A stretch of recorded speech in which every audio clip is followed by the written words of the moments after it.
Hello, my good people. Thank you for tuning in to In the Paint podcast. I'm your co-host, Jeff Walker. And I'm Casey Gutting. What up? Hey, we're excited to have you guys rock with us the entire time. But Casey, they have to know where to find us. Yeah, you guys can find us on all the usual spots. Spotify, iTunes, Instagram, Facebook, and YouTube at In the Paint Podcast. We'd also like to quickly give a shout out to our executive producers, Mr. Nick O'Connell and Mr. Bill Boyd. They made this thing happen. And because they made it happen, we're going to give it all to y'all. So tune in and enjoy. Peace.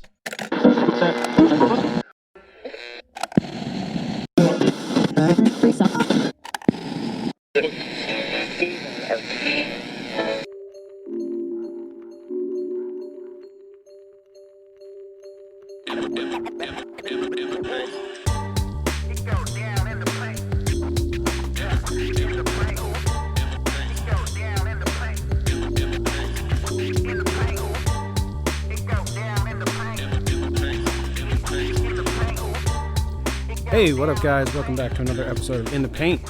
This is part 2 of the two-parter with the guys from Chapter 3, Mike Gee and Gabe Gonzalez. Make sure you stick around to the end, too, because we got a bunch of great stories, one including an NFL All-Pro and Super Bowl champ, Martellus Bennett, former tight end for the New England Patriots. So sit back, relax. Hope you guys enjoy. Thanks for riding with us. So just to recap, we're talking sneakers, we're talking Kobe, we're talking hoops, and we're talking Converse weapons. Cue Jeff Walker. The Converse weapon, that's the shoe that makes Magic do what he was born to do. It may be so, but that's not all it makes us say. Like he's 10 feet tall. For the kind of shoes that never fail, the weapons are the choice of Kevin McHale. Same is true for Mark Aguirre. When I wear weapons, I'm on fire. What did the weapon do for King? Well, I can do just about anything. Y'all know what they did for me. I walked away with the MVP. Hey. Yeah, talk shit about the weapon. But that wasn't.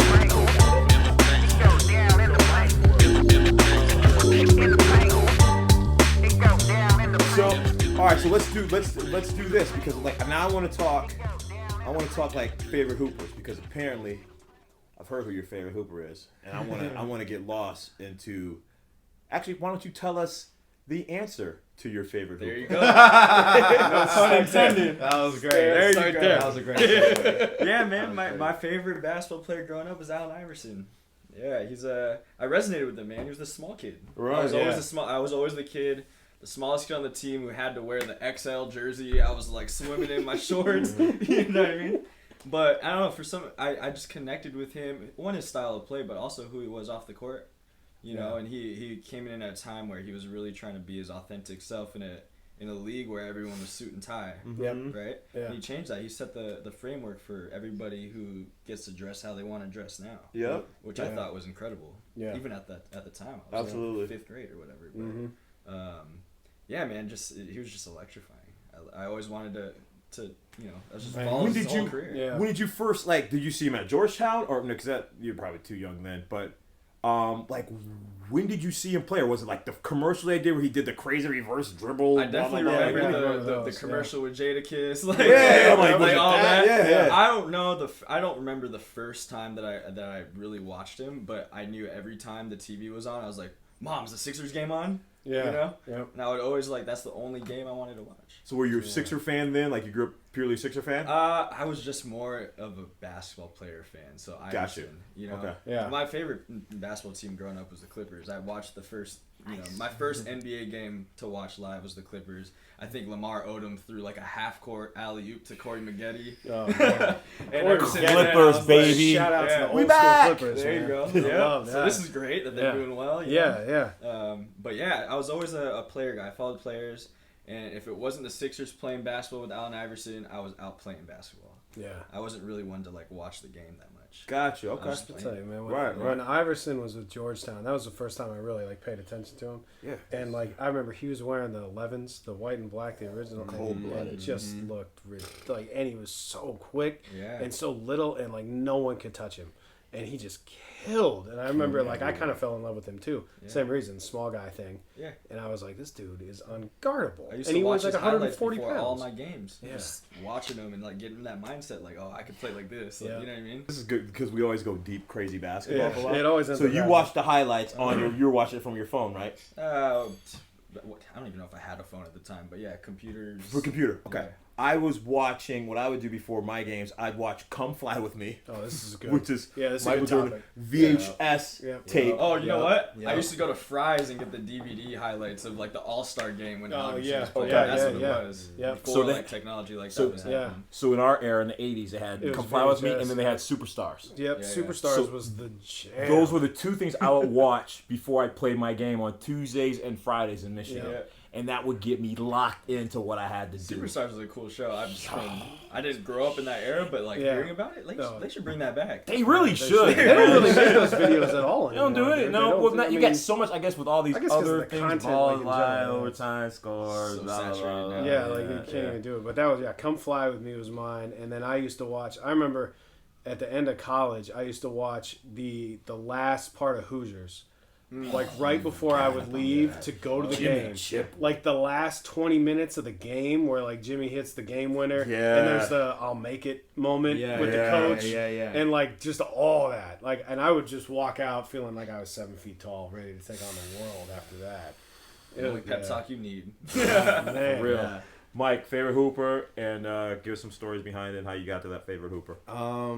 I feel like man, I need to answer these questions better because I always want to be like threefold answer, but No, go on with the 3-4. We're going to edit it anyway. Deep. yeah, I mean, You're really going to get put on waivers, whatever you say. oh yeah, you already know. But it's threefold because I have Kobe, who I grew up with, favorite player of all time for sure, and then there were Bron's like a last, like, you know, he's like that fourth guy who's like that. He's like a combination, I feel like, of everything, but and that he's like last. But there's Kobe, who I grew up with, mentality wise, like just growing up, like who I really wanted to emulate. Then there was Gilbert Arenas, who was There you go. who wore Agent Zero could go. Yeah, he was the reason why I wore zero, man. Like when I heard his story, I was like, I gotta rock zero from now on because everybody thinks I'm a zero. And then who I really wanted to play like was Darren Williams. Oh man. So those are like my three. And honestly, How the hell? Oh, but you didn't see Darren Williams till pros. You did not. They were I saw not him in broadcasting Big Ten basketball. Well, they were, but they were nice They were though. good. They They were were like like undefeated for a 30 minute. and Yeah. 1. Okay, yeah. that That team team was was- cold. They went deep into the turn. Did they win it one year? No. Or they just They were made it? close. Yo, that was Damn, Bill Luther Self. had- That was Yeah. Bill Self. You're right. Bill Self was with them? Yeah. Yeah, I think he was like, or no, it was the other dude. No, it was Bruce Weber. Thank you. There's Bruce Weber. Oh, when was Bill? Was it? Did Bill start eating? Did Bill Self come on to take the job after Weber? Or no, Weber came on after Bill Self. It was Bill Self first. Hey, you might be right. It might have been Bill. It's Bill Self first. Yeah. I'm 100% right. Anyway. I'm always right. Like, that's all. It's like you said Yeah, earlier. exactly. I'm always right. No, I was right. But Deron Williams, like that dude. yeah. Man, injuries though. Yeah. I know. That dude could go. Yeah, he could. Just being young, man, like from middle school, I mean from like elementary school, not getting picked to the all-star team, junior high, not getting picked to the 8th grade team, which by the way, we had like a 3-on-3 tournament where I was scoring most of the points. We ran through the entire school twice for 3-on-3 for basketball tryouts, but because one coach wanted to come out and say, don't get Mike G because he has attitude problems. That's the reason why I didn't make the team, which was ridiculous to me. But I cried my eyes out, man. It was horrible. I cried my eyes out when I didn't make the all-star team and 10 years old. Yep. Cried my eyes out when I didn't make the team in 8th grade, Yeah. freshman year, sophomore year, and then and then my varsity years, like a junior, senior year. You know, my coach, he never played, but he felt some sort of entitlement. And there was honestly High like, school coaches, man. Just gonna Yeah. say, you just summed up about half the coaches in America. yeah, and then with him, like he sat me on the bench Yeah. all year, junior year, and then senior year, he sat me after midway, and and then there was that, and then. Going on to Cal State Fullerton, like I had to walk on over there. I had to earn my spot because my high school career just wasn't panning out the way I wanted. AAU was solid, but then did that. Had to grind for that. Had to use all the avenues to make it in that because I had the talent. All the team was just like always coming up to me after open runs, like, "Yo, you need to talk to the coach. Like, we want you to walk on. Like, we know you're nice." There was that, and then going overseas and having an agent, having to fire him, and doing all that. Like, I was just always battling my entire career, no matter what. And I wanted to make it, and I never felt that sense of satisfaction until like my last year of playing pro. But looking at guys like Kobe, man, like I kid you not, like, knowing all the performance and, like, science that I know now, I did a terrible job of taking care of my body. I'll tell you this. I think we all did. Yeah, that's true, safe to say. But looking at him, I'm telling you, man, like, I was lying to my mom that I had, like, 5 a.m., 6 a.m. practice. And I would, like, have her either drop me off or I'd run to the gym. And I would make sure, like, the night prior, I would stay with the girls' team to make sure that I would just keep using the gym after my boys' practice was done. Keep using the other court, keep working out. I would put tape or I would just leave the door cracked a little bit to make sure the doors wouldn't close on there and the light box to make sure I could come in the next morning and get my work in. Yeah. Eventually, I got caught on, and then, like, they started locking it up. Like, right, but I was still finding ways. I was still getting in there. I was even, like, at the track, like, the football team and the baseball team would see me out there. Oh, what the hell's Mike G doing out here? Yeah. And I'd be out there running sprints, man. Like, everything I did, man, I always wanted to make sure that I made it, you know. And if it wasn't work ethic, which eventually it did become, like, that was the limiting factor, was just, like, it's not just work ethic, bro. It's, like, bro, like, I've had great mentors. I've had great people look me in the eye and be like, bro, you need to change this. Go walk your ass across the hall, knock on that door. For 6 months, man, I was scared to death to knock on that Cal State Fullerton door. And then, you know, like, but, like, guys on the team would tell me, like, bro, he just wants to see if you want it bad enough. Mm-hmm. And I would be scared to death knocking on that door. Yeah. You know, and then, you know, but he'd always be like, come back tomorrow, come back at this time. I was always punctual, was always on time, was always there to meet face. Yeah. And then when it came time for my open run, I was dead out of like a 2-a-day workout that day, and I was dead tired. And then, you know, like, I get a phone call, and he's like, hey, Mike G, like, today's the day. You ready? And I'm like, man, all right, let's go, you know? and I killed it, you know, and then, you know, I got on the team that way, and then I'm just bouncing around with these different stories just to say, no, like, it's real, man, because here's the one thing that we do on this show that you probably haven't, because you guys haven't listened to all the episodes, but it's become a recurring thing actually, and it's a great thing. We celebrate the underdog. Absolutely. Like, the person who gets overlooked is who we resonate with as people on this show, and all of our guests thus far have been those types of people because they understand the grind that it actually takes and the mental toughness you have to have when you get rejected over and over again, told you can't do that, or people aren't believing in you. And to your point, like, dude, you're putting electrical tape on a doorknob or on the door where the latch so you can get in the next morning early. Me and my we did it a different way. So and I still don't even think it's bad. Like, it's one of those things, like, I don't regret doing it. I would do it over and over again and get the attention over and over again for doing it. One of my boys that played on our team found the janitor had dropped the key. Ooh. Oh, man, that was gold. A janitor drops the key to a bunch of hoopers? That's gold. Yo. Never getting this back. Never get it back. Nope. Made copies. Gave it to all of our hoopers. MVP. We were in the gym on Sundays at like 8 p.m. Early morning, and then one time, because we'd always try to do off schedule. We knew that the phys ed teachers weren't in. Like, nobody be there. Yeah, nobody be there. One time, a teacher happened to, like, it might have been like end of semester, so they were doing their gym grades or whatever. Saw us in the gym like Sunday night at like 9:30. How did you guys get in the gym? Yep. Called us in the office the next day. Blah, blah, blah, blah, blah. We ended up having detention for like 3 or 4 weeks. And me and my boys, to this day, still, like, we laugh about it because, like, they gave us detention for staying out of trouble. Yeah, right. For trying to get better at something. Whack. So I feel you on that. And that's what this show's about, man. Giving people the opportunity to talk about the challenges that they had to get to where they are. And, like, you earned your right to get on to that basketball team. Yeah, that's an incredible story. Thank you. Yeah, I was in some dark places, man. Like, honestly, like, even in my pro career, you know, like, and I've had people in, like, instances where I just felt like God was speaking to me, man, and he was just asking me, like, man, he's like, how bad you want it? Yep. Because I could give you an out right now. Yeah. Go walk away. It's here. Walk away. And I believe in that, man. I believe that we have those opportunities where doors are open to us, but it's our power. It's in our power to walk through those doors. Absolutely. And sometimes the doors are only open a little bit. Exactly. But that's all you need to get your toe in there and just, Because, I mean, I've even had people, like, I've had my boy's girl she literally, we were just talking about this the other day. It was so funny. She literally was like, I was sitting there, like, I was in Indonesia at the time, and they needed me to get naturalized because they wanted me to be Indonesian to play for the Olympic team. Yeah. So they wanted to finesse that, which we are already, like, deep in the process, but I had found out, like, 6 months in, of like I wasn't even playing in the league just yet. You know, like they were like keeping me under wraps that somebody threw my papers away because another team found out that I was with the top team, so they paid somebody else in the government to like throw my papers away. And at this point, man, I'm like second year in pro. I'm torn. Like I'm like not again. You know what I mean? Not again. And I sat there and I was like, bro, I think this is it. I think I'm done. Like this is the last straw. And his girl, she kind of I got love for her. She has her place in my life, and I'm really grateful for her for this. And she kind of said it in this ignorant, like, I don't give a damn about you way, like, it's a matter of fact, like, hey, by the way, she's like, well, you didn't want it bad enough. I said, what? I said, you don't know me, like, you never seen what I had to do for this. I even said that. I was like, hey, what you mean? And she was like, well, if you wanted it bad enough, you do anything, right? I was like, shit. Yeah. She kind of but that resonated with me for an entire year.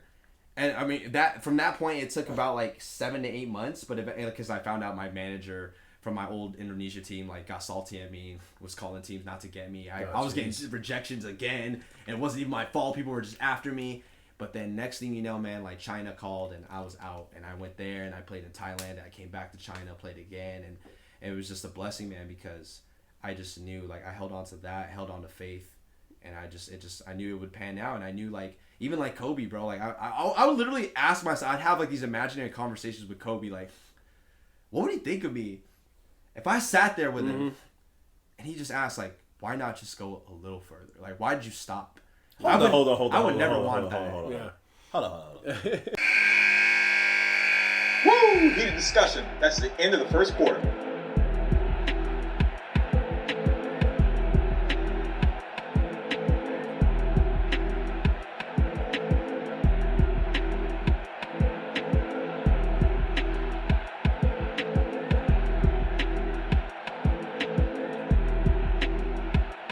Welcome you back to the second quarter of In the Paint. I like where this is going. Absolutely. You were having conversations with Kobe when you were overseas, and you really were like, Kobe, this is dope. Kobe, and perfectly timed too. Yeah, was your guy to talk to keep. So you would be honest to the imaginary conversation you're having with Kobe, but actually you're really having a conversation with Kobe, and wondering what he would think about you. And if he wasn't thinking, if your answer wasn't good enough, you knew that Kobe was going to fire back like, why not a little bit more? Mm-hmm. Yeah, that was literally the conversation I was having. And it hurt to think, like, if I looked at my hero in the eye and he would just look at me with this disappointment of like, why'd you stop? Like, that kept me going. That was one of the factors, and it was a big factor. And yeah, man, that's why, like, I was staying up late. And I want everybody to hear this, man. Like, I want all hoopers and people, entrepreneurs, like, everybody of every race, color, everything. I want people to understand that life doesn't work your way. And I want you to realize, like, being in the gym and working harder than anybody else in the world when nobody's even watching isn't even good enough. I was up till 5 a.m. on the phone overseas with managers, scouts, teammates, like, people just formulating, scheming, trying to build relationships, growing the balls to call somebody who's never heard my voice before, asking for phone numbers. Like, I was doing everything I possibly could because I wanted to make it by any means possible. And 2 hours later, I would wake up, take my girl to work. I would nap in the car, go to the gym, work out, come home, nap for a little bit longer, go back to the gym, like, work out again, go pick her up, come back home. Like, I was on that type of grind. Yeah. And, like, and for money, I was at Ross. Getting sneakers and reselling them for bread. Sold everything I had just so I can stay focused out a little bit longer out in Austin, Texas, so I could just be away from the distractions and just focus on my grind. And then I made it. And then that was it. And I'm extremely grateful for that experience because it's led me into what we're doing today. And I know we're going to make it with every bone in my body. It's just a matter of just being resilient. So. Amen, man. Jeez. That was good. Yeah, that was great. You're talking to Kobe, bro. Yeah. All up in here. Rest in peace, Mamba. Which is sad because I never got that chance to speak with him. Talk to him. That also speaks to just Kobe's reach with people, too, and his touch with people that, like, didn't probably get discussed enough while he was around, which is always the case. You know what I always say? Like, stop and smell the roses while the roses are still there. Like that's some real shit. And like people didn't really take into account somebody like Kobe being gone. Like now all of a sudden everybody's like, yeah, man, it's crazy to see how much reach that guy had and how much effect he had on so many different people. Like when I heard Diana Taurasi talking at his memorial, man, it's like I had no idea they had that kind of relationship. And like she grew up same kind of thing, like idolizing him. He was her number one, and now she's like one of the best female athletes of all time because of the work that she saw him put in. I'm sure she had conversations with him too in her head when she was a kid. It's probably the same thing. Yeah, that's crazy, man. That was a good story. The opportunity of human life, man. Yeah. It's just incredible. I mean, Kobe's a perfect example of that. It's just one person chasing his dream, you know what I mean? And being able to touch all these people. And unfortunately, being able to feel the effects of that after he's gone is like, that's the unfortunate like dichotomy of it. But the opportunity of just human life and being able to chase the thing that you're passionate about, it shouldn't be taken for granted. Yeah, yeah. Having a conversation with your heroes, man. That's real. That's real. And I always, it's funny. There's something that motivates me, and people don't talk about him all the time. It seems like unless it's Black History Month, but it's Martin Luther King Jr. and it's the words that he obviously said, and it's an easy one to pull. There's a ton of other great leaders, but the one thing that gets me all the time though is that Martin Luther King Jr. died at 39, got killed at 39, and my whole thing is like, it's not like I'm having a conversation with Martin Luther King. My thing is like, at 39, this dude completely changed a country and changed the world. Yes. And I'm like, yo, yep. What have I done today? Yeah. And by the way, so I have levels of like, I get it's a motivating factor for me. It is. If I die, what are they going to say about me? Yep. Exactly. Have I really what impact have I really made while I'm here, and who have I made that impact on? Exactly. And it's a constant conversation that I have with myself. It's a constant quest to do more. It's a constant quest of mine, from the philanthropic stuff that I do, to always be giving back, to find a way to make money entrepreneurial wise, but at the same time making sure that a portion of all that, no matter what it is I do, goes back to those people that are in need. It's the reason initially why my company, I might have told you this, why my company is called Kickstand World LLC. It's because I was moving out of a loft in downtown Los Angeles, Santa Fe Lofts on 6th Street in Los Angeles, moving out of a loft. I put like 25 shoes on top of a newsstand out there because I was like, I don't need these kicks or whatever. So I put 20 of them out there, went back upstairs. I came back down probably 10 minutes later, they're all gone. And in my mind, I was like, yo, this is crazy. I go, there's a need out there. I go, what happens if I were to create this retail online concept called Kickstand, where the idea would be take excess inventory of shoes from the major brand shoes and then sell them online. They could be stock shoes. They don't have to be, your heat. They can be stock shoes, and then a percentage of those proceeds, because I know, one thing I know is fashion, where everybody's sitting on a ton of freaking inventory. What can you do good with that inventory, or you just discount it, just so you can put more money into your bottom line of your company? I say you find a way to price those things accordingly. You give 40% of that to whatever youth, sports, cancer, whatever it might be that you're passionate about, and let those proceeds go there. That was my idea, like around Kickstand. I ended up making it into an event production company that would focus its interest in making sure that we're creating philanthropic events that are going to raise money for different organizations. That's what Kickstand is. But in the back of my mind, it's still going to ultimately be, it's going to be a secondary market. That now you have StockX, you have all these other ones doing it, but no one's still doing the good shit with it yet. No one's taking that margin that they're making on the resale of these shoes and taking some of that and giving it to organizations. And that's my problem with capitalism as a whole, but specifically in the sneaker culture, because I'm like, I have this idea, I have a full business plan put together, and this is my last soliloquy of being on my soapbox. When you have a good idea, and when you're passionate about that idea, and you have mentors in your life that you kind of throw that idea out to, and then because it's something that it's foreign to them and they might not understand it, and you might take your mentor's advice and pause on it and overanalyze it and do something different, don't do that. If your heart and your passion's telling you to freaking do it, go ahead, do it, fail up, fail again, tweak it, fail again, do it. Because I listened to somebody that I shouldn't have, and I didn't go that route with it. And then now I'm like looking at it like, well, shit, everybody else is doing it, but whatever. Go with your gut, right? Yeah. Yeah, man, your guts are right 100% of the time. Right. I just wanted to like put one more segue out there as a mention out to mental health, man, because when I was in that dark place and I got my third rejection, when I was waiting for China, I'll never forget it, man. Like I was just in a dark place in my thoughts. Like I thought what he thought. I literally thought, I was like I didn't think about physically killing myself, but I thought like if I was gone today, what would people remember about me? What have I done to impact this world to be a better place? Because I was always known as that guy, the guy who never gave up. If I gave up right now, all those people who knew me, which they're not in a significant amount, but all those people who knew me would literally just be like, I don't know what to tell the next guy, because the guy who was supposed to never quit did quit. Yeah. So I used to literally tell myself, I'm like, just don't stop. But at the same time too, like, I mean, obviously, like realistically wise, I did give myself a timeline, and I was honest, you know, with myself.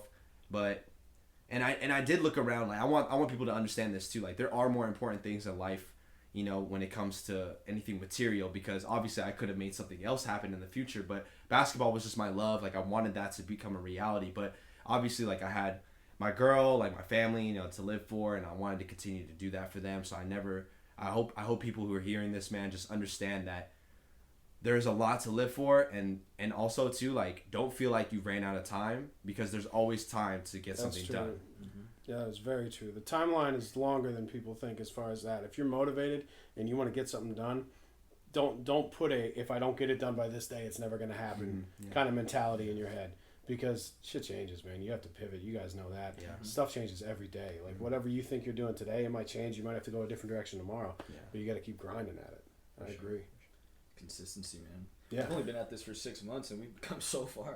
Like, we're sitting here talking to you guys. Right? Exactly. Like, and it's just incremental steps, you know. And it's 6 months, and then it's a year. Yeah. And that's the scary part, right? Is like when you create anything. And this is what I think about design. Is like the fun and kind of intimidating part is you have no idea what you're gonna make in the end, right? You go into this thing with an idea, maybe at the least, or a goal, but you have no idea what that actually looks like tangibly in the end until you get there, right? So 6 months, man, none of the stuff that we've gotten to and like actually been able to create, we never thought we were gonna do that from day one. You know what I mean? It's just taking it as you go and knowing and trusting your intuition, back to what you're saying. And knowing that things are going to work out, and if you're passionate about this and if you're consistent, it's going to work in your favor. Yeah, you know? Having that self-confidence. Yeah, you're like... and that's the intuition side of that thing is how I got to where I got even before this. At just being in the sneaker industry, just college dropout. You know what I mean? Yeah. I didn't discover this until I was in like 2014. Yeah. And it all stemmed from a passion around basketball, sport, and creativity. You know, I got injured my whole last season in college basketball. I was in a hip flexor wrap just to be able to move my leg without it being in excruciating pain. And so that's when I was like, man, I just got to really think and be like, what's next? Yeah. Growing up, you don't really think about the future. You're in basketball practice or games 5 days, 7 days a week, you know? So then when it came down to it and I was like, my body's not serving in my favor, I still remember the day that I discovered sneaker design, but I was like freaking out because I was like, I have no plan B. Like I was just going to plan to play basketball and see where this got me, you know? And luckily I discovered sneaker design, but the hard part about that was there was no set like path. It was like, oh, you can be an engineer, go to this school, but there's nothing like that for sneakers, you know. And there's a lot of creative industries that are like that. I get into writing and getting into TV side of stuff. Same thing. Like you moved to Hollywood. All right, now what? Yeah. Like what? I don't know. Like I don't know anybody. Like what do I do? And you have to figure it out. And that again, like it comes back to that. Like you know what? I might not know what the exact goal is, but I know that I'm moving in a good direction. Exactly. And the steps that I'm taking are putting me in a direction to be successful. And then somewhere along that path, you run into a fork in the road where you have an opportunity and another opportunity, and you have to choose the right one, right? Yep. And that's where my intuition's always served me right. Like when you really tap in and listen to yourself, I feel like that's when the best case scenario kind of presents itself. You know, I never had a whole plan to get to where we're at right now, but I knew where I wanted to be, and the opportunities that were ahead of me, and just trusting myself to choose the right one, and living with that choice too, by the way. Mm-hmm. Yeah, right. Because I don't believe in right or wrong choices. There's just choices, right? But taking that and just, again, tapping into your intuition and really listening to yourself and keeping at the top like your values and what you want out of it, I think is the most important thing.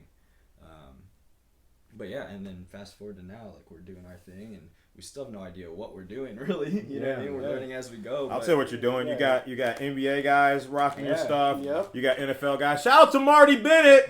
What up, Marty? Marty wore the threes, the Oreo threes. Did you guys fours that they created for him to the ring ceremony, right? Yeah. Yep. Tell us about that. Oh my gosh, that was crazy. That was a wild week. That was a wild week. Tell us about it though. Yeah. We literally, he was just like, make me something. Well, first off, shout out. By the way, it's a creative dude. So yeah. It was, shout out to Marty, man, for pushing us, because he's one of those guys who's like, you either about that action or you're not, And I'm the same way, and I love it because he's like, y'all got this dope ass idea, but whatever. He's like, that's exactly how you say it too. What you gonna do about it? Yeah. And he's just like, well, Gabe's this super talented designer. He's like, you do what you do, and obviously he's like, you're good at business too. You handle your business like you were a pro overseas, like you know how to handle yourself. And he's like, you guys have this great thing going. I'll find out when I see something. You know what I mean? Like He's like, you guys have like this great opportunity at your door. There's so much share market. Why don't you guys just hop on it? It's so hot. You guys can really turn this around. And then we were just like, I mean, obviously he was at the shoe surgery. I'm like, man, you about to put this dude on my couch, man. Like, and he was like, but that's the best part. Yeah. Because then afterwards you gotta look back and laugh. Yeah. But and which we're doing true, now. Though. It's true. It's true. Because obviously, man, like, and then segueing into that, he was like, we had already like begun the genesis of like starting everything, and then I had never seen a full rebuild of a sneaker come to life, and this opportunity came up where I was already training Marty, and then Marty was like, hey, next week I'm leaving for the ring ceremony, so I won't be here, blah blah blah. And I got in the car and I called Gabe, and I was like, cool, because Marty had already given us Shoes to Remix, so then I called Gabe. I said, bro, this is it. Like, we have an opportunity to get on national television. Like, let's do it, Which, this is dope. We don't talk about this story a lot. No, we don't. Dude. Tell the damn stories, man. Because this is the story. That week was absolutely bananas getting that shoe done. Like, we were up till, like, 2 a.m. or whatever, just trying to make sure, like, designs and everything. Actually, he whipped up the design, like, stupid quick. It was, like, super. We were just like, man, like, that's it. Let's fudging do it. Hurry up. Let's do this. Get this done. Next day, we're out in LA, like, mobbing. He's going to a few places. I'm going to a few places. We're meeting up, handing off materials.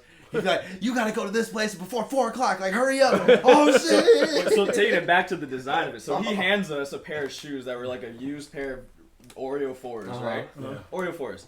So the design, I mean, it kind of came to me instantly, to be honest. Because I was like, I always thought this about the Oreo. I was like, it doesn't look like an Oreo. Which, I mean, it doesn't have to, but I was like, how dope would it be to actually, like, there's an opportunity in the design of that shoe to, like, have the cream, like, white filling with the black cookie, right? So then we actually, so what he's talking about getting this all developed is designed a custom graphic that is pulled off the Oreo cookie, right? Where it says Oreo and all the little patterns around it. So we did that exact graphic and put chapter 3 instead of Oreo. And then we took that and made an all over print that we got a deboss die made, like CNC dyed, that we could then take a piece of leather and like deboss a whole sheet of leather to create the shoe. Designs, yeah. And so that whole week we were trying to get that going and like create that here in LA. Like, wow. Yeah, we were really grinding with that, and honestly, like there was like some things that just didn't work out. We were like, man, what would we do now? You find a solution. Yeah, gotta find a solution. Figure it out every single time. So we kept thinking things through. Like luckily, like it was early enough in the day for us to pivot, go grab another material, come back, like try that out, which it worked out, And then when it came to like putting it together, Marty was literally like, I remember one day I was driving around downtown LA for 6 hours, not even playing. Come to Marty's house to train him. This is like 2 days before he leaves. You guys are just doing hoop stuff because Marty wants to be a hoop. Yeah. Marty is a Marty can hoop. Yeah. Big ass mug can hoop his ass off. So Mike was giving a Super Bowl champion, retired NFL guy, doesn't care about lifting or anything really like that, wants to become a great basketball player. The dude moves like a damn ballerina on a damn basketball player. He's big as shit, and I had to guard him, and I don't like it. So. Charles and then Mike's made him like a good jump shooter now, too, which is annoying. So anyway, go ahead. Oh, my God. Yeah. But it came down to, I walked into his house, and I was dead tired. Eyes sunk in, like hardly any sleep. Like I had to get up super early to like try to get the shoe done. And we were like surprising him low key, you know? Mm-hmm. He's like, "You good?" And I'm like, "Man, I just drove around 6 hours downtown LA." He's like, "Bro, we don't have to train today. Like, it's all good. Like, if you're meanwhile, I'm still in the shop finishing the shoe. Yeah, like all of that. Right. And I stand up. I said, "Man, I'm already here. Let's go. We good. Like, I'm here to do a job. Like, this is what I do." And we went, we did that, and then he's finishing up the shoe. And then fast forward another day later, same thing happens again. He's going out to go finish the shoe. I actually didn't train Marty the last day, but that day I was getting some stuff done, and then he was getting the shoe actually finally like finished, sold, stitched together. Everything lasted. And then that night, get the shoe. It's there. He's lacing them up in the car on the way there. Wow. Pulled up to his crib. Marty's like, "Hey, just just give it to Sig. Like, she'll come out." I said, "No, bro. Like, you know how this goes. Like, I need pictures, videos. I need the whole night. I'm not doing this." So we pull up to the driveway. This dude's getting a massage, and he's got homegirl over with Sig. The driveway is full. There's there's no parking. We had to drive down to the bottom of the hill to a red zone. To a red zone. We were risking a ticket. Parked in a fire. Yeah. A fire and a ticket and a tow. Yeah, right. And he's like, he FaceTimes me. He's like, "What are you doing?" I said, "You know what I'm doing, bro. I'm walking up the hill to go see you." He's like, "Damn, all right." And then we have the shoe ready to go. We're there. We sitting there, like, he gets done with his massage. We do a whole photo shoot. It was love. It was an amazing time. Story does not end there because fast forward to when he gets to the actual, to the field and everything. At Gillette Stadium. Nike pulls out custom Air Force One Travis Scott swooshes with Super Bowl and just Super Bowl authenticated, like custom design, one of ones. Patriots custom. Yes. Specifically for them. For the alumni. The 6 alumni that were going to be up there with Marty Bennett on it and everything. Marty walks up to the shoes and is like, "I'm not wearing those." And walks off with our shoes. What a G. They were pissed. Yo, that is amazing. Pissed. That's why you fuck with Marty. Yes. That is why, They were pissed. Marty was taking pictures with the alumni. They were putting watermarks over our shoes to make sure that they didn't get the shoes. But we ended up getting them on TV. Of course. And everything. Yeah. Nice Kicks reached out. They're a sneaker blog. Shout out to Nice Kicks and Nice Matt Kicks Halfhill. Their love. And what was homie's name again? The writer? Luis. Yeah, shout out to Luis, man. All of them pulled through for us, and we built a relationship with them, and dude, they were just super hyped about that happening, and dude, that story was the very first sneaker rebuild. I'm driving home, and I got tears in my eyes because I was like, that really just happened. Fast forward, I'm in Texas, we're watching it on TV. Nice Kicks posts about us the very next day. I started crying. I called this guy, bro, we were just super hyped, we just did that. The very first sneaker blog just wrote about us. That was wild. That was a crazy day. That's the first shoe you saw come to life, too. Ever. So that blew me from away. beginning to end, that was it, yeah. Because I think the first one that he really saw were those, the Chuck mashups. But he was taking 2 shoes, deconstructing it, mixing them or whatever. But this is the first from scratch that he got to witness, start to finish. So that's crazy. It was a big one for him. That's and incredible, man. With Marty. So. Talk about the perfect person to give those shoes to too. Is Marty. Just knowing how he is and knowing Marty's fucking awesome. Yeah, he wasn't gonna finesse us. Yeah. No, he was just got his word. And then went up there and was like, "Nah, I'm not wearing that." Could have gone a completely different way. Right? Most people, 99% of the population, it goes a different way. They feel the pressure around them. They're like, I got the Travis Scotts of the hot shoe right now too. They made them for us, big corporation Nike. Marty ain't about that big corporation. Ain't about that. Life. Ain't about that. Yeah. He's like, I gave my word. I'm rocking you. My boys got it done. Yep. I'm rocking my joints. That's why we love that dude. Man. That's great. Congratulations, bro. Guys, that's seriously, that's huge. That's a big. What was the time start to finish? It was less than a week. It was 5 days. 5 days, bro. It had to have been 5 days. 5 days. Wow. 5 days. Normally it takes 3 to 4 weeks to do one of those. Yeah. Normally, in corporate, they take like 18 months. Right. Yeah, right. You know what I mean? You're on 6 to 18 month timelines. They go through so much red tape and like people approving shit and So it's crazy. From the beginning of my career, I've always had to work on like these weekly timelines. From my very first thing was the TV show Lace Up with Adidas. 8 weeks in Portland. It's kind of like a Project Runway, but for sneakers. Had a celebrity to design a sneaker for.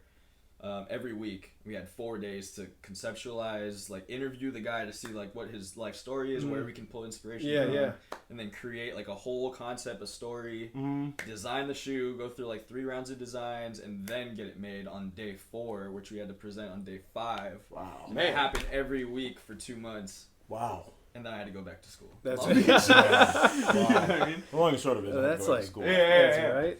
Well, that's why I dropped out of school, because you go from that where you learn. I learned so much about the footwear industry in 2 months. And then to go back where that same project that you do in 4 days would have taken like 2 semesters at school. Whatever. Yeah, exactly. Like over this. I'm good. You know? Yeah. And so I just went into the industry. Good for you. That's great, man. Man, jeez, that like I'm motivated now. I'm like I want to go out and hoop. But, that doesn't motivate me to hoop at all. I got energy now. Like I need to expend some energy. That motivated me to do other things. Not hoop, though. Hoop hurts. Like we need an in the paint edition or something. That's what we need to do. How about the fact that we started in the paint? Because that was a lot of poppy talk. That was a lot of shit. Yo, you got to execute. You got to go ahead and do it. Let's figure it out. So we figured it out, and now we're rocking and rolling with it. Yeah. How long has it been for you guys now?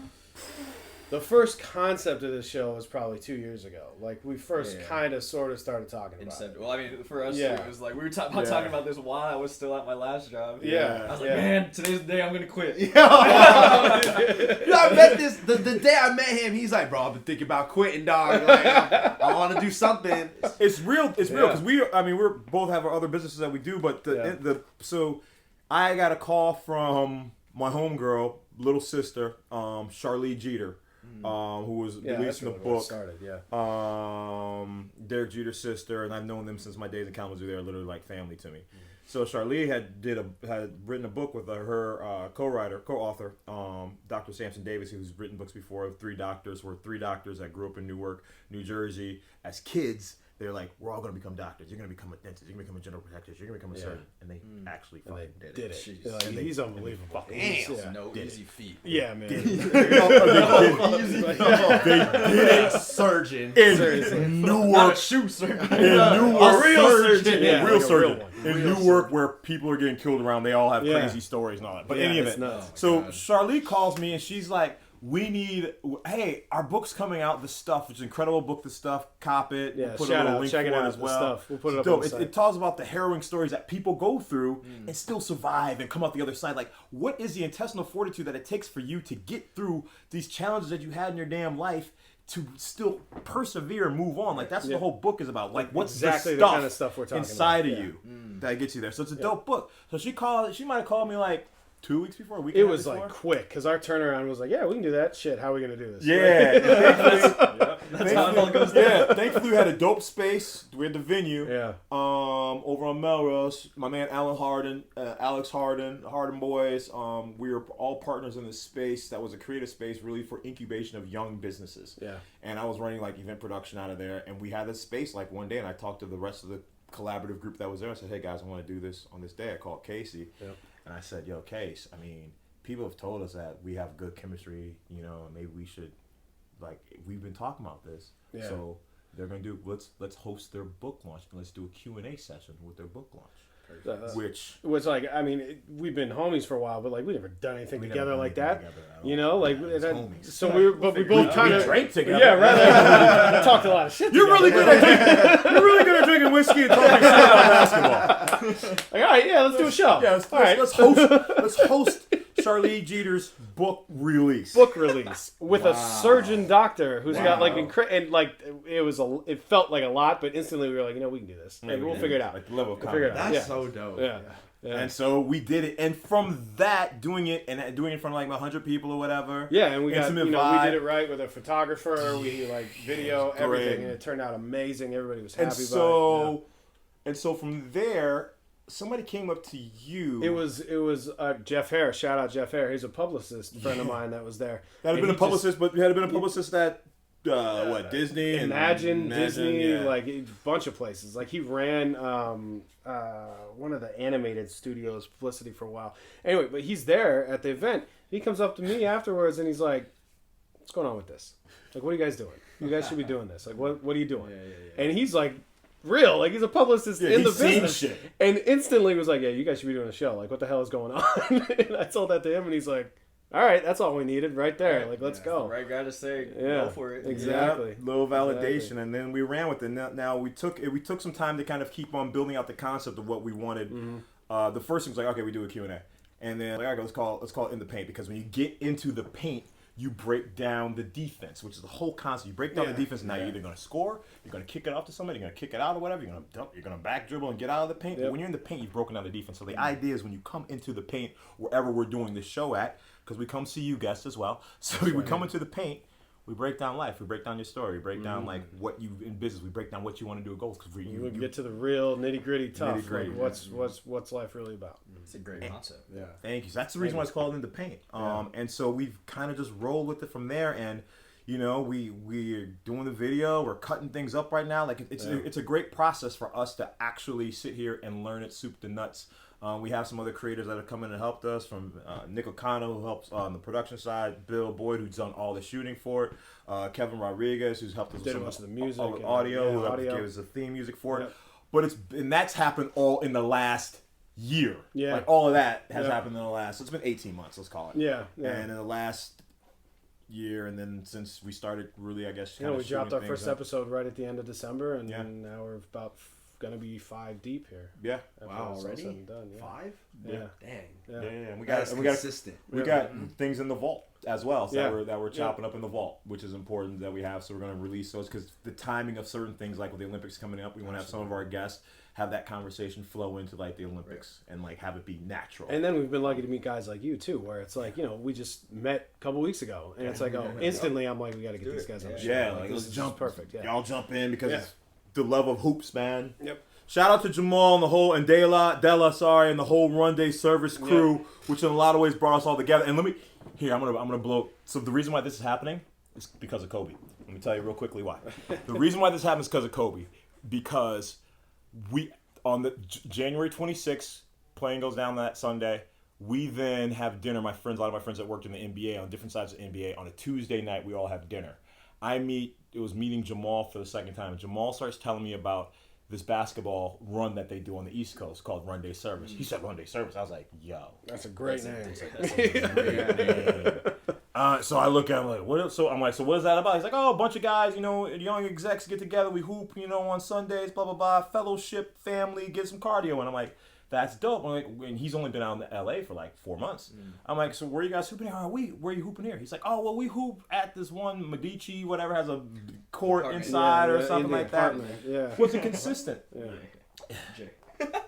Oh, I thought that was the Da Vinci. Oh, Da Vinci, Vinci. yeah. Yeah. The Clippers and the He's got the Clippers and Lakers Yeah. for it. Yeah. So I was like, well, I think I got access to a gym through my good friend Jamal Adams, because I used to coach at Loyola for like a decade and a half, and Jamal's my brother. And I hit him up. I was like, yo, I want to open up the gym on Sunday to let these dudes come in the hoop, because Jamal's a great guy. And the concept of it, just Run Day Service on a Sunday, can we use the gym?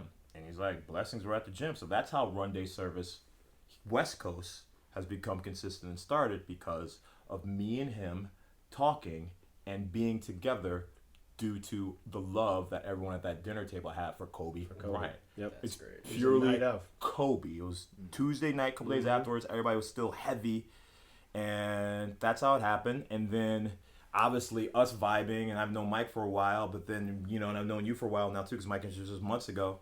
But us vibing in the hoop environment is what gets us here and gets you guys, and you guys vibing with us to just do this, man. Because we value good people. And we value good people that are driven and good stories and the underdog aspect to everything. I mean, it's just and it's an opportunity. Like, it's an opportunity for you guys to get your shit out there to somebody else. You know, somebody who's listening to this right now is going to put you in the back of their mind, and they're like, oh, those kids from Nice Kicks. I know those guys. You know, like, that's another opportunity we have to sort of give back with the show, is like to bring people in here who I got a message that they want to get out there. Absolutely. And at the end of the fucking day, I just want to talk with good human beings. This is like what we did with the Kobe episode before. Was like, this shit is therapeutic for me. It allows me to go down memory lane and talk stories and have nostalgia about it and do that with people, because I love hearing people's stories. Like, if I vibe with you, like, I want to know you. Like, tell me your fucking story. And so this is a great platform for us to tell a story. And I think it also gets people, as they come in here to talk about their story, gets them opening up and then remembering back on certain things. So when they go talk to somebody else, they weave, oh shit, I actually forgot about that. I forgot about 2009 and why I like this freaking shoe. Like, that weaves into the next story that you're gonna have. That's gonna be on Complex. That's gonna be on. So there's gonna be a major fashion thing. That's gonna be in front of your individual clients that you guys have. They're gonna be NBA to Major League Baseball, like across the sports world. But then other corporate executives that are sneaker fucking heads. You know, Jason Sudeikis wearing fucking Jordan 11s on the fucking Oscar carpet 2 years ago. You know, like, the sneaker culture is massive. And you guys are part of that shit. It's dope.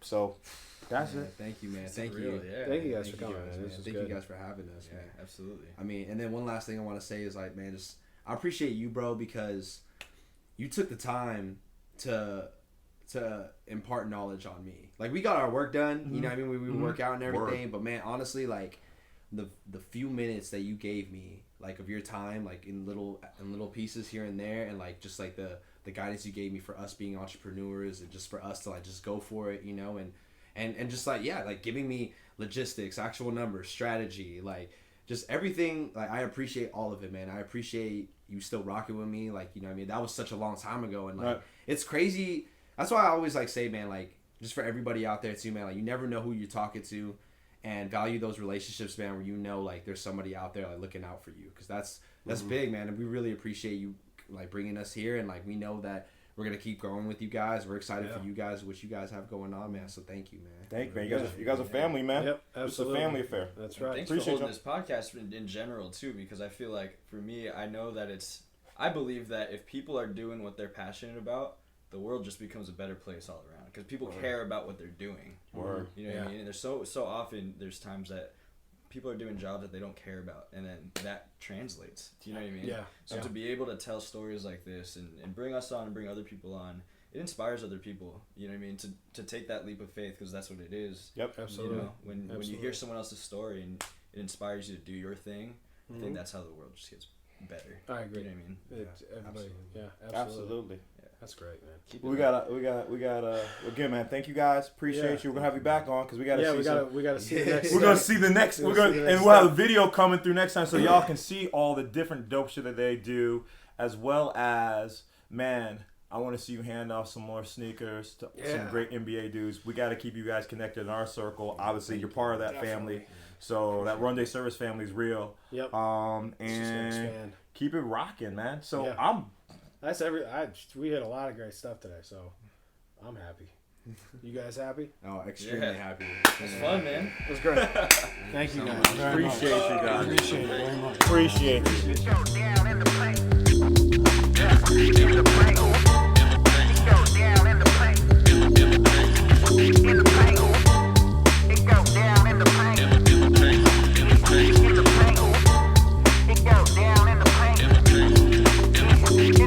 Find us at our individual social handles. For Gabe, Gonzo Gabe on Instagram. And then for me, find me at Mike Gee _performance on Instagram. Find me up there. Thanks, guys. Appreciate it. You can also find them doing dances on TikTok.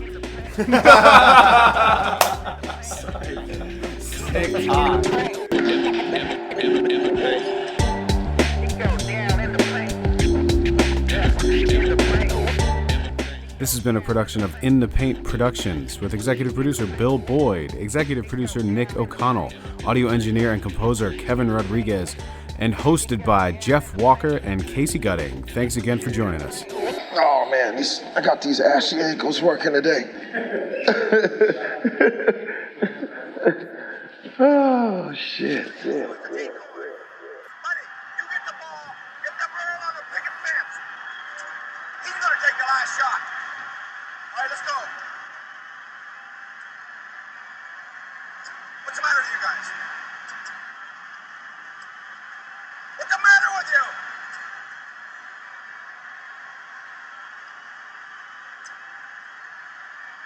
I'll make it.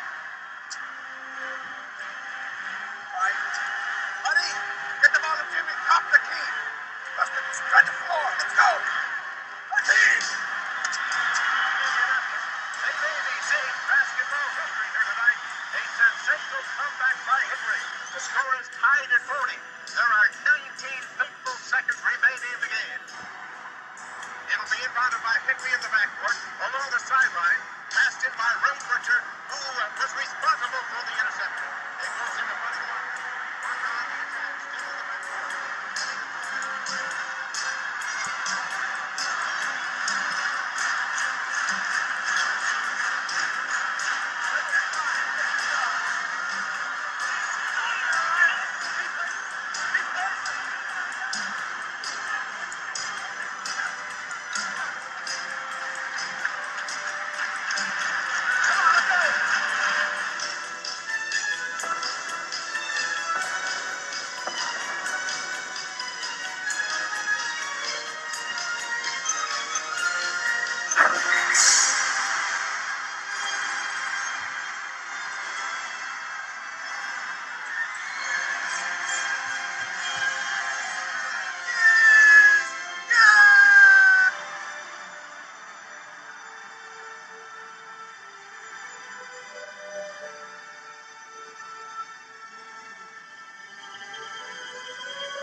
I've seen you guys shoot, but there's more to the game than shooting. There's fundamentals and defense.